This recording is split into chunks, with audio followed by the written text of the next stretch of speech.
नमस्कार मतदार बंधू भगिनींनो, मी आपल्या शेवगाव पाथर्डी मतदारसंघातून भारतीय जनता पार्टी महायुतीची उमेदवार म्हणून निवडणूक लढवत आहे.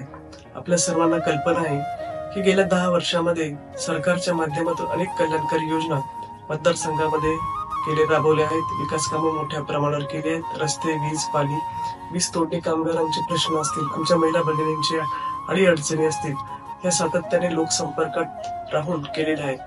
आपण बघितलं असेल की काल परवा आमच्या महायुतीचा जाहीरनामा प्रसिद्ध झाला.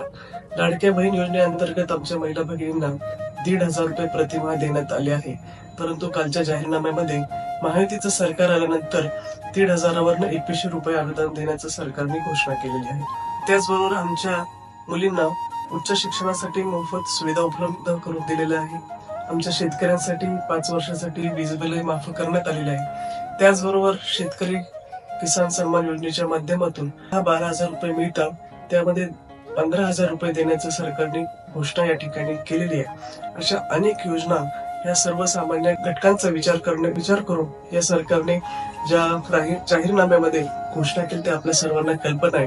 म्हणून माझी आपल्या सर्वांना विनंती आहे, गेल्या 10 वर्षापासून महायुती सरकारच्या माध्यमातून जलसंधारण असेल, रस्ते असतील, सिंचनाच्या सुविधा असतील, या मोठ्या प्रमाणावर सरकारने राबविलेल्या योजना या अविरतपणे चालू राहण्यासाठी आपण महायुतीला येणाऱ्या 20 तारखेला विजयी करावं असं मी नम्र आवाहन करतो.